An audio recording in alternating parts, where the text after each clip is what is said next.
गांव के एक छोटे से घर में रवि और सुमन रहते थे। रवि खेतों में कड़ी मेहनत करता था और घर के कामों में भी सुमन का हाथ बटाता था। लेकिन सुमन अक्सर घर के कामों से बचने के लिए बहाने बनाती रहती थी। कभी कहती,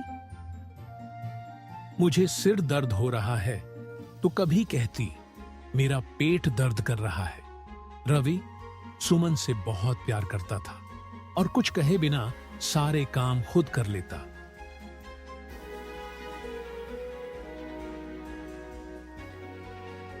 लेकिन यह रवैया उसे धीरे धीरे परेशान करने लगा था। एक दिन सुबह रवि ने सुमन से कहा, मैं आज बाजार जा रहा हूं, खेतों के लिए बीज खरीदने हैं, दोपहर तक आ जाऊंगा। सुमन ने सुस्त आवाज में कहा, ठीक है, वैसे भी मेरी तबीयत ठीक नहीं है, शायद थोड़ा आराम कर लूं।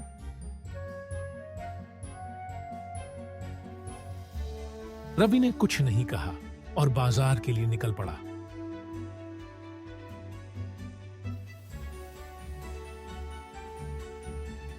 रास्ते में उसका दोस्त मनोज मिला।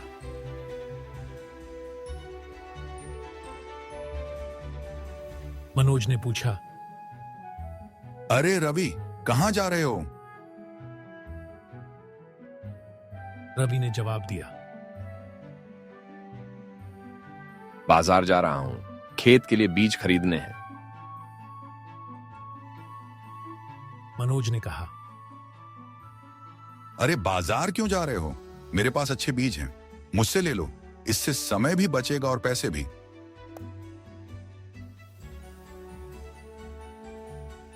रवि को यह बात सही लगी। उसने मनोज से बीज ले लिए और वापस घर की ओर चल पड़ा।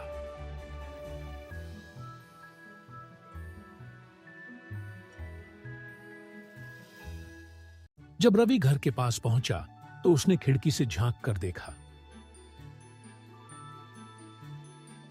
अंदर का नजारा देखकर वह चौंक गया। सुमन रसोई में पनीर की सब्जी और पराठे बना रही थी। वह उन्हें बड़े आराम से खा भी रही थी।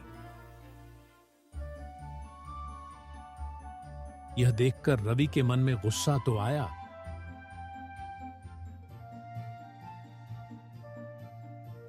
लेकिन उसने इसे जाहिर नहीं किया। वह सीधा घर में जाने के बजाय गांव की चौपाल पर जाकर बैठ गया।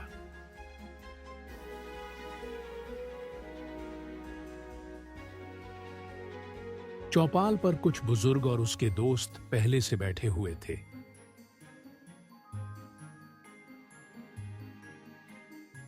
रवि के दोस्त मनोज ने उसे चौपाल पर देखा और पूछा, अरे रवि, इतनी जल्दी वापस आ गए, क्या हुआ?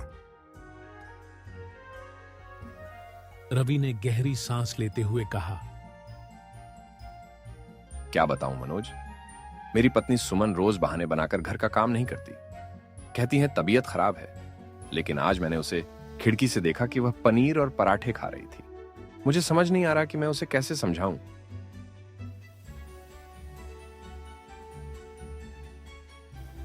मनोज ने मुस्कुराते हुए कहा, तू सीधा मत बोल, उसे उसकी ही भाषा में सबक सिखा। ऐसा कर, उसे कुछ ऐसा खिलाना शुरू कर जो उसे बिल्कुल पसंद ना हो, और उसे एहसास दिला कि जैसे वह तुझे परेशान कर रही है वैसा ही महसूस कर सके।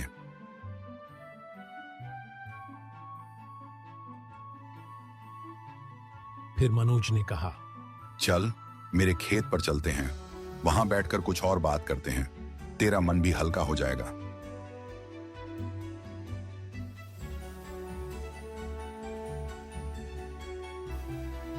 मनोज ने रवि को अपने खेत पर ले जाकर दिखाया कि उसने किस तरह से नई फसल लगाई है और किस तरह काम को बेहतर तरीके से संभाल रहा है।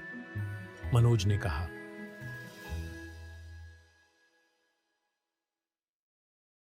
देख रवि, खेती हो या रिश्ते, दोनों में सही समय पर ध्यान देना जरूरी है।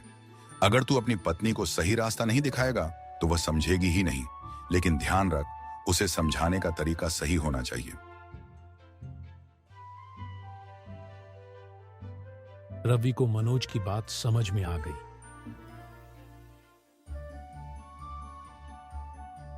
उसने ठान लिया कि वह सुमन को प्यार और समझदारी से सबक सिखाएगा। शाम को रवि घर पहुंचा। उसने सुमन से पूछा, खाने में क्या बना है? सुमन ने तुरंत बहाना बनाया। मेरी तबीयत खराब थी, मैं कुछ नहीं बना पाई। रवि ने बिना कुछ कहे पानी पिया और सोने चला गया।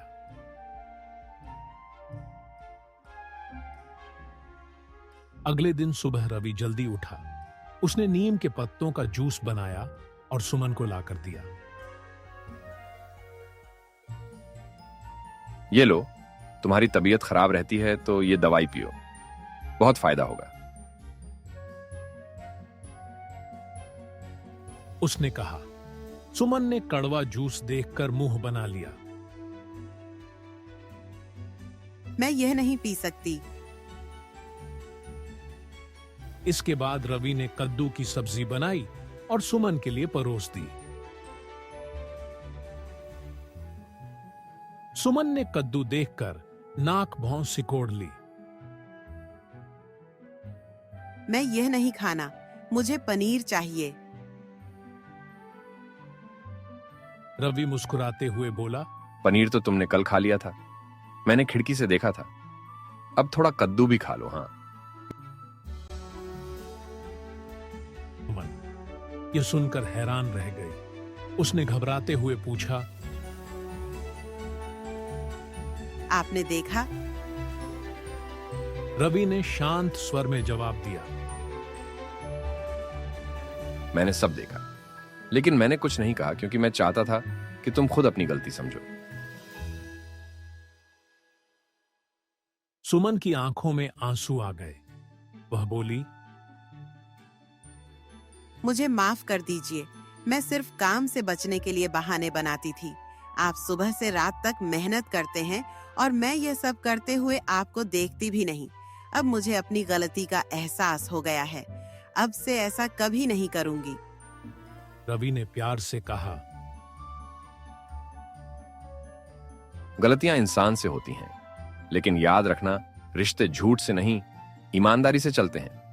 उस दिन के बाद सुमन ने रवि के साथ घर के कामों में हाथ बंटाना शुरू कर दिया।